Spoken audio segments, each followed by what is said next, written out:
బెజవాడలోని ముంపుకు గురైనటువంటి వరద ప్రాంతాల్లో పర్యటించేందుకు ఎన్డీఆర్ఎఫ్ బృందాలైతే తాత్కాలికమైనటువంటి బోట్ని వీళ్ళు ఇక్కడే ఒక బోట్ని తయారు చేసి ఆ బోటు ద్వారా ఈ వరద ప్రాంతాలు ఏవైతే ఉన్నాయో ఆ వరద ప్రాంతాల్లో వారు పర్యటన చేస్తూ ఉన్నారు. అక్కడ ఎవరైతే ఇబ్బంది పడుతున్నటువంటి వరద బాధితులు ఉన్నారో వారందరినీ కూడా బయటికి తీసుకొచ్చేటువంటి ప్రయత్నం అయితే చేస్తూ ఉన్నారు. మనం చూస్తుండొచ్చు ఆ బోట్లో వాడేటువంటి మోటార్ అన్నమాట. ఈ మోటార్ అంటే తాత్కాలికంగా ఈ మోటార్ని అమరుస్తారు. అలాగే ఇక్కడ ఉన్నటువంటి ఒక రబ్బర్తో చేసినటువంటి ఒక మెటీరియల్ ఉంది. ఆ మెటీరియల్ని కింద వేసి దాంట్లో కొన్ని ప్లేట్స్ అమర్చి దాన్ని తాత్కాలికంగా ఒక బోటు లాగా ఏర్పాటు చేస్తున్నారు. ఆ బోటులోనే ఈ వరద ప్రాంతాల్లో పర్యటన చేయించి అక్కడ ఎవరైతే వరద బాధితులు ఇబ్బందులు ఎదుర్కొంటున్నారో వారిని రెస్క్యూ చేస్తున్నారు. అలాగే వారికి అవసరమైనటువంటి ఆహార పదార్థాలు, అలాగే తాగునీరు, అలాగే వైద్య సదుపాయాలు కూడా వారు ఈ బోటు ద్వారానే ఎన్డీఆర్ఎఫ్ బృందాలు అయితే ఇప్పుడు వరద ప్రాంతాలకి ఏవైతే ఉన్నాయో ఆ ప్రాంతాల్లో పర్యటన చేసి వరద బాధితులకు అవసరమైనటువంటి అన్ని సదుపాయాలను అయితే ఏర్పాటు చేస్తున్నారు. ఆప్ కहाँ से आए जी? मैं इंस्पेक्टर इंद्रलाल 13 असम राइफल से आया हूं। तो मेरा इस इलाके के रेस्क्यू में अच्छा वो रहा प्रेफरेंस। जितने भी मुझसे हो सकता था मेरे रेस्क्यूअरों ने पूरा मतलब अपनी बखूबी से जो यहाँ पर रेस्क्यू की ऑपरेशन चलाया। काफ़ी लोगों को हमने जो है राशन वितरण किया और काफ़ी लोगों को वहाँ से निकाला प्रभावित क्षेत्र से। उसके अलावा अभी भी 2 पेशेंट, एक महिला और एक 70 साल के वृद्ध आदमी को जो है हम रेस्क्यू करके अभी लेकर के आए हैं श्रीमान। तो हमने काफ़ी इसमें योगदान तो दिया। ये हमारा धर्म और कर्म है सर। ये आपके माध्यम से मैं यही कहना चाहता हूँ। Okay sir, thank you. Okay, అది ఓవరాల్గా చూసుకున్నట్లయితే అసలు ఈ బెజవాడలో వరదకి గురైనటువంటి ప్రాంతాలు ఏవైతే ఉన్నాయో ఆ ప్రాంతాలన్నింటిలో కూడా కొన్ని ఎన్డీఆర్ఎఫ్ బృందాలు అయితే అక్కడ చిక్కుకున్న వారిని రెస్క్యూ చేసి బయటికి తీసుకొచ్చేందుకు, అలాగే అక్కడ చిక్కుకున్న వారికి ఆహార సదుపాయాలని సమకూర్చేందుకు, అలాగే వారికి తాగునీటిని కూడా అందించేందుకే ఈ తాత్కాలికమైనటువంటి బోట్ను ఇప్పటికిప్పుడే అంటే ఒక నిమిషంలోనే బోట్ని ఏర్పాటు చేశారు. అలాగే ఒక నిమిషంలోనే ఆ బోట్ని కూడా డిస్మాంటిల్ చేసేసారు. ఆ బోట్లో ప్రధానంగా వాడేటువంటి మోటార్ అయితే ఇక్కడ ఉంది. అలాగే ఈ ప్లేట్స్ ఇందాక మనం చెప్పినట్లుగా ఈ రబ్బర్తో తయారు చేసినటువంటి మెటీరియల్ ఫస్ట్ ఉంచి దాంట్లో ఈ ప్లేట్స్ని అమర్చారు. ఈ ప్లేట్ ద్వారా అది వాటర్లో ఫ్లోట్ అవ్వడానికి కూడా అవకాశం ఉంటుందంటూ కూడా చెప్తూ ఉన్నారు. ఇప్పటికే ఎన్డీఆర్ఎఫ్ బృందాలు కేంద్రం నుంచి పెద్ద ఎత్తున విజయవాడకి రావడం జరిగింది. విజయవాడలో ముంపుకి గురైనటువంటి ప్రాంతాలు ఏవైతే ఉన్నాయో ఆ ప్రాంతాల్లో కూడా వివిధ బృందాలుగా ఏర్పడి అక్కడ సహాయ కార్యక్రమాలు అయితే చేపట్టడం జరిగింది. ఏ ప్రాంతాల్లో పంపిణీ చేస్తున్నారు మీరు ఆహారం? మన హోంమంత్రి వంగలపూడి అనిత గారికి ఇచ్చినటువంటి 41, 42, 43 డివిజన్స్ ఏవైతే ఉన్న వాటిల్లో అగైన్ అజిత్ సింగ్ నగర్ లో కొంచెం ఫ్లడ్ ఎక్కువ ఉంది. లోపలికి వెళ్ళడానికి వెహికల్స్ వెళ్ళడం లేదు, మనుషులు వెళ్ళడానికి కూడా చాలా ఇబ్బందిగా ఉందని చెప్పి తెలిసింది. సో అంతా మేడం ఎక్కడైతే ఫ్లడ్ వాటర్ ఎక్కువగా ఉందో, ఎక్కడైతే ఫుడ్ పంపిణీ సరిగా జరపలేకపోతున్నామో, అన్ని తెచ్చుకొని కూడా ఇవ్వలేక ఇబ్బందులు పడుతున్నామో వాళ్ళ దగ్గరికి వెళ్ళి గడపకి వెళ్ళి వాళ్ళకి అందజేసి వాళ్ళ అవసరాలు ఏమన్నాయో కనుక్కొని తెలుసుకొని రమ్మన్నారు. మేము ఏమైతే ఇంటిమేషన్ ఇస్తున్నామో వాటి ప్రకారం మళ్ళీ వెంటనే వాళ్ళు స్పందించడం జరుగుతుంది. ఇక్కడ ఉన్న వాళ్ళకి ఏ అవసరాలు ఉన్నాయని కూడాను. ఈ రోజు కనుక చూసుకుంటే ఇక్కడ ఫ్లడ్ వాటర్ ఇప్పుడు పెరుగుతూ ఉంది. మరి పైనుండి వాటర్ ఇంకా మళ్ళీ వస్తున్నాయి. తగ్గే అవకాశం అయితే ఇక్కడైతే కనిపించట్లేదు. ఏది ఏమైనా సరే చంద్రబాబు నాయుడు గారి ఆదేశాల మేరకు ఆయన ఎంతైతే శ్రమిస్తారో, ప్రజల కోసం ఉంటారో, అలాగే తెలుగుదేశం కార్యకర్తలు అందరూ కూడా ఇది మా బాధ్యతగా గుర్తెరిగి మా బాధ్యతగా భావించి మేము వీళ్ళకి ఫుడ్ పంపిణీ చేయడం జరిగింది. ఇదంతా ఏమేమి పంపిణీ చేశారు ఇప్పటి వరకు? పులిహోర, పెరుగన్నం, biryani, bananas, again bread, cream bread, పిల్లలకి పాలు పంపిణీ చేస్తున్నామండి. మీరు చెప్పండి, ఏ ఏరియాలో మీరు పంపిణీ చేశారు? నేను తెనాలి నియోజకవర్గం నుంచి వచ్చానండి. టీడీపీ తెలుగు మహిళా స్టేట్ ఆర్గనైజింగ్ సెక్రటరీ పోస్ట్ నాది. వంగలపూడి అనిత గారు మా టీమ్ లీడర్. ఆవిడ అనిత గారి ఆదేశాల మేరకు అమ్మ నాకు ఆ వార్డుల్లో వేశారు, నాకు ఇన్ఛార్జ్ గాను మీరు వచ్చి వర్క్ చేయాలన్నారు. ఆవిడ చెప్పగానే మేము వచ్చేసి 32, 41, 42 వార్డుల్లోనూ ప్లస్ ఎక్కడైతే ఫ్లడ్ ఎక్కువగా ఉందో అక్కడ అంతా కూడాను ఫుడ్ డిస్ట్రిబ్యూట్ చేస్తూ ఉన్నాము. ఈరోజు ఈ అజిత్ సింగ్ నగర్లో మా సొంత ఖర్చులతో మేము బ్రెడ్, ఇవన్నీ కూడా బన్నులు, ఇలాంటి పదార్థాలన్నీ కూడా గత 3 రోజులుగా ఇస్తా ఉంటే ఫుడ్ ఇస్తుంటే పాప వాళ్ళు ఇష్టంగా తీసుకోవట్లేదు. ఎంతసేపు బిస్కెట్స్, బ్రెడ్, ఫ్రూట్స్ ఇలాంటివి అడుగుతున్నారు. సో అలా అడుగుతున్నారని చెప్పేసి ఈ రోజు కేవలం బిస్కెట్లు, బ్రెడ్ ఇలాంటివి, ఈ దిల్ పసంద్ లాంటివి బేకరీ ఐటమ్స్ పిల్లలకి ఇంట్రెస్ట్గా తింటారని చెప్పేసి అవి తీసుకొచ్చి ఈ రోజు ఈ అజిత్ సింగ్ నగర్లో పంచిపెడుతూ ఉన్నాము.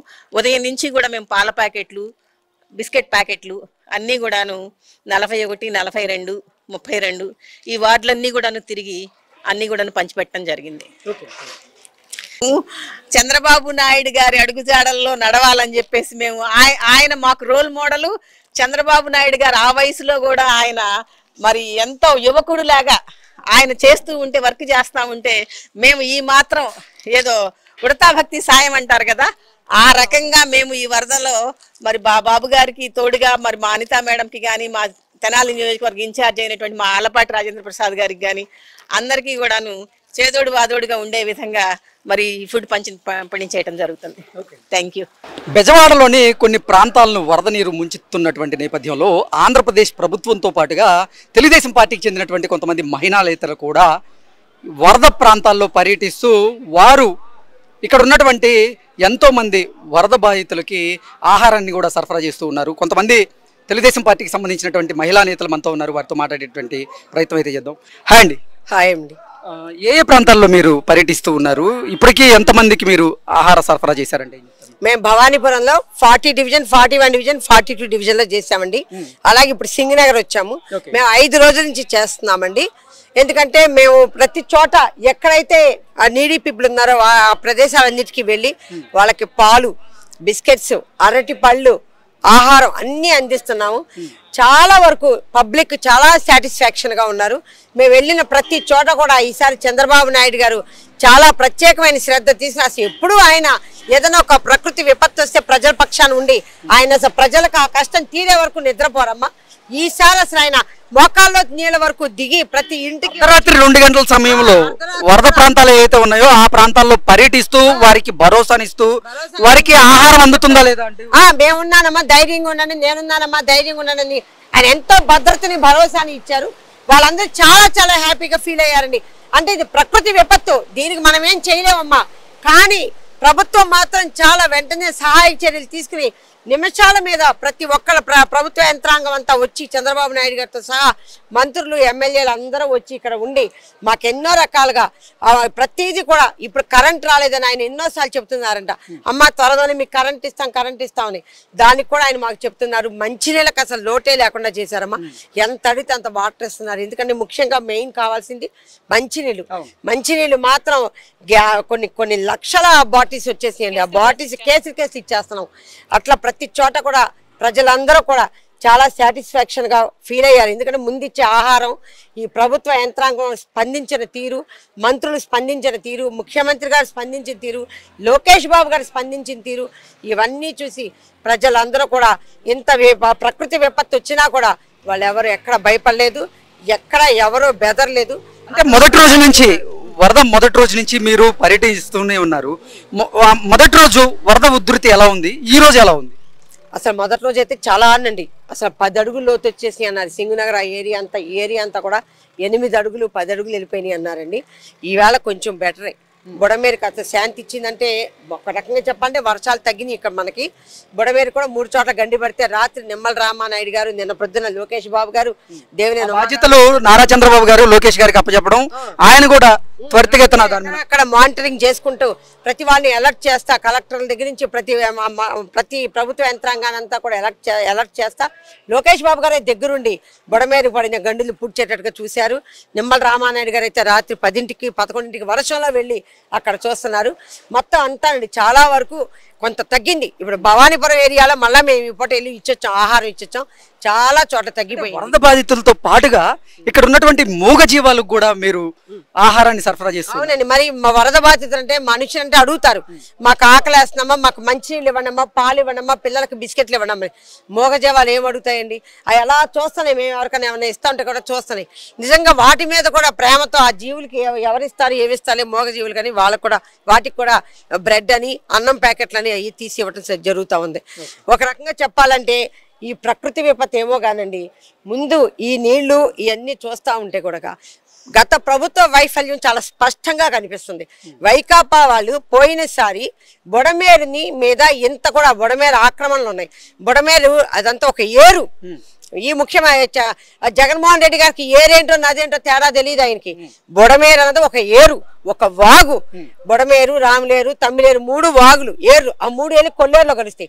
అలాంటిది మన వైకాపా నాయకుడు జగన్మోహన్ రెడ్డి గారు అసలు వైసీపీలో ఉన్నటువంటి ఏ నాయకులు అసలు ఈ బుడమేరు పరిసర ప్రాంతాల్లో ఆక్రమణకి గురి చేసి వారు అక్కడ అక్రమ నిర్మాణాలు చేపట్టారు అంటే ఏం చెప్తారు? అసలు పోయిన గత ప్రభుత్వాలు అన్ని ఆక్రమణలే కదండి. వాళ్ళకి నది లేదు, నది ఒడ్డు లేదు, కాలువలని లేదు, ప్రభుత్వ స్థలాలని లేదు, ప్రతిదీ ఆక్రమించడమే కదా. పోయినసారి బుడమేరులో తుక్కు అడ్డం ఉంటుందండి. ఏరుల్లో బాగా తుక్కు వస్తుంది, ఆ తుక్కుని తీయాలి. ఈ అక్రమ నిర్మాణాల వల్లే ఈ బుడమేరు పొంగింది అని మనం భావించవచ్చు. కరెక్ట్ అండి, కరెక్ట్. ఈ అక్రమ నిర్మాణాల వల్లే మొత్తం బుడమేరు లోపలికి వచ్చేసి ఇళ్లు కట్టేశారు, చిన్న చిన్న బిల్డింగ్లు కట్టేశారు. దాంతో ఏరు ఎటు వెళ్ళాలో దారి తెలియక ఎటు పల్లం ఉంటే అటు వచ్చేసింది ఏరు. ఎటు పల్లం ఉంటే అటు వెళ్ళిపోయింది అనమాట ఏరు. వాటర్ అంతా వెళ్ళిపోయింది. దానివల్లే ప్రజలందరూ ఇంత ఇబ్బంది పడ్డారు. గత ప్రభుత్వ వైఫల్యం ఈ రోజు ప్రజలకు ఇంత కష్టం.